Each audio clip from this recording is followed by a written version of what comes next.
Hello everyone and welcome back to my channel. আজকের এই ভিডিওটা সবার জন্য খুবই ইম্পর্টেন্ট হতে যাচ্ছে, কারণ আমরা এই বিষয়টা সবসময় ফেস করে থাকি অ্যাকুয়ারিয়ামের মধ্যে। যারা নতুন আছি বা যারা পুরাতন আছি সবাই এই জিনিসটা ফেস করে থাকে, তাই আজকের ভিডিওটা সবার জন্য খুবই হাইলি রিকমেন্ডেড। আমরা দেখি যে আমাদের মাছ অনেক সময় খাবার খাওয়া বন্ধ করে দিয়েছে, আবার অ্যাকুয়ারিয়ামের নিচে গিয়ে বসে থাকে পাথরের উপরে, একদম উপরে গিয়ে খাবি খাচ্ছে, অর্থাৎ সাঁতার কাটতেছে না, উল্টো হয়ে সাঁতার কাটতেছে। এই বিষয়গুলো আসলে আমরা সবসময় দেখে থাকি আমাদের অ্যাকুয়ারিয়ামের ফিশের ক্ষেত্রে। তো আজকে এই বিষয়গুলো কেন হয়, কিভাবে আপনি এটা সলিউশন করতে পারবেন এন্ড কি কারণে হয়, সবগুলা বিষয় নিয়ে আজকের এই ভিডিওটাতে কথা বলা হয়েছে। আশা করি যে ভিডিওটা আপনাদের সবার অনেক বেশি কাজে আসবে। সবাই দেখবেন আজকের ভিডিওটা। আমি আরাফাত, এই চ্যানেলের হোস্ট। আমার ভিডিওগুলো ভালো লাগলে আমাকে সাবস্ক্রাইব করতে পারেন, বেল আইকনে প্রেস করবেন, এর ফলে আমার পরবর্তী মাছের কোনো ভিডিও আপনার দেখতে মিস হবে না। চলেন মেইন ভিডিওতে যাওয়া যাক। আমরা দেখি অনেক সময় আমাদের অ্যাকুয়ারিয়ামের ফিশ খাবার খাওয়া বন্ধ করে দিয়েছে, অ্যাকুয়ারিয়ামের নিচে চুপচাপ বসে থাকে। সো এই সবগুলাই হচ্ছে স্ট্রেসের কারণে হয়ে থাকে, অর্থাৎ তারা একটা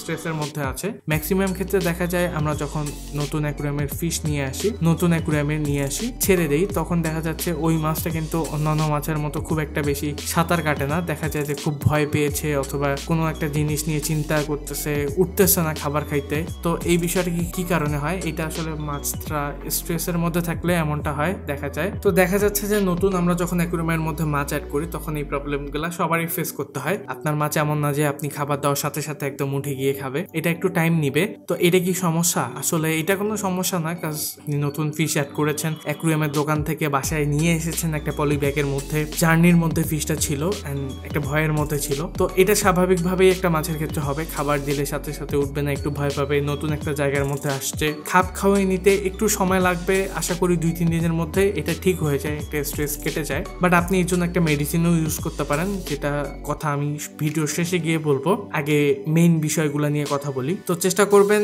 যে ফিশকে বেশি স্ট্রেস না যাওয়ার জন্য খুবই সিম্পল ভাবে যখন অ্যাকুয়ারিয়ামের দোকানের মধ্যে দিবে, আপনি আলতোভাবে ফিশটাকে নিয়ে এসে বাসায় ছেড়ে দিবেন।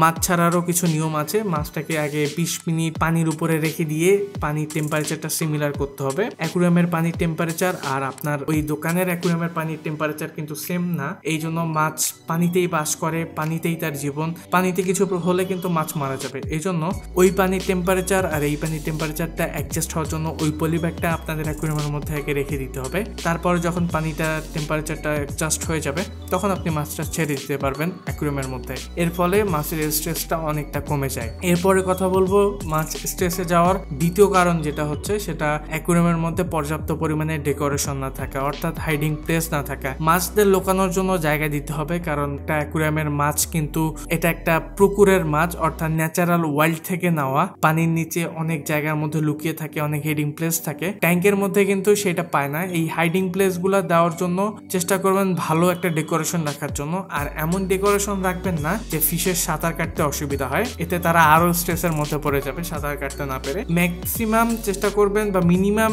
হাইডিং প্লেস দেওয়ার জন্য, যেখানে তারা নিজেদেরকে হাইড করতে পারবে। এরপরে কথা বলবো ট্যাঙ্কের মধ্যে, মাছ যে জায়গায় থাকে সেই জায়গাটাই সমস্যা। অর্থাৎ পানিতে মাছ থাকে, সেই পানিতেই যদি প্রবলেম থাকে তাহলে কিন্তু আপনার মাছ এরকম স্ট্রেসের মধ্যে পড়ে যাবে। কারণ পানির মধ্যে যদি কোনো প্রবলেম থাকে তাহলে মাছের অনেক প্রবলেম হয়। মাছের মধ্যে নানা প্রবলেম দেখা দেয়, ফাঙ্গাস দেখা যায়, white fungus, black fungus, swim ব্লেডের ডিজিজ। তো এইগুলা প্রবলেম দেখা যায়। এই জন্য চেষ্টা করবেন আপনার ট্যাঙ্কের পানিটা যাতে ক্লিয়ার থাকে, পানির ট্যাপের ক্লিয়ার পানি দেওয়ার চেষ্টা করবেন অ্যাকুয়ারিয়ামের মধ্যে। আর অন্য কোনো ধরনের মেডিসিন ইউজ না করার চেষ্টা করবেন। আপনার পানির মধ্যে যদি ক্লোরিন থাকে তাহলে অ্যান্টি ক্লোরিন ইউজ করবেন, আর সেটাও একটা দামি প্রোডাক্ট ইউজ করতে হবে আপনাকে। কম দামি প্রোডাক্ট ইউজ করলে কিন্তু মাছ আপনার দ্রুত মারা যাবে। এই বিষয়গুলো মনে রাখলে দেখবেন যে আপনার মাছ আর স্ট্রেসে যাচ্ছে না, খুব দ্রুত আপনার অন্যান্য ফিশের সাথে অ্যাডজাস্ট হয়ে গেছে। তারপরে কথা বলবো মাছ স্ট্রেসে যাওয়ার আরেকটা রিজন হচ্ছে ট্যাঙ্কের মধ্যে একাধিক মাছ রাখা এন্ড ছোটর সাথে বড় মাছ মিক্স করা। অর্থাৎ আমরা ট্যাঙ্কের মধ্যে ছোট বড় অনেক মাছ রেখে থাকি, তো এই জিনিসটা করা যাবে না। অনেক মাছ ভয় পেয়ে বড় মাছকে ভয় পায়, এই জন্য দেখা যাচ্ছে যে তারা এক জায়গায় চুপচাপ বসে থাকে। এইটা থেকে আপনি মুক্তি পাওয়ার জন্য সম সাইজের মাছ রাখবেন, এক সাইজের মাছ রাখবেন। এরকম বড় ছোট এরকম না রাখারই চেষ্টা করবেন সবসময়, কারণ এটা রাখলে কিন্তু আপনার মাছ স্ট্রেসে চলে যাবে। সো এই বিষয়গুলা কিভাবে ওভারকাম করতে পারবেন, আমি যে কথাগুলো বলেছি, সলিউশনগুলো দিয়েছি, এগুলোর বাইরেও যদি আপনার কাজ না করে, তাহলে বাজারের মধ্যে বা অ্যাকুয়ারিয়ামের শপের মধ্যে কিনতে পাওয়া যায় যে ফিশের স্ট্রেস রিমুভার। খুব দ্রুত আপনার ফিশ স্ট্রেস রিমুভ হয়ে যাবে যদি আপনি ওই মেডিসিনটা ইউজ করেন। তো আশা করি যে আজকের ভিডিওটা সবার জন্য অনেকটা কাজে আসবে আই হোপ। এন্ড যদি ভালো লেগে থাকে আমাকে সাবস্ক্রাইব করতে পারেন, বেল আইকনে প্রেস করতে পারেন। দেখা হচ্ছে অন্য কোনো একটা ভিডিওতে। আসসালামু আলাইকুম।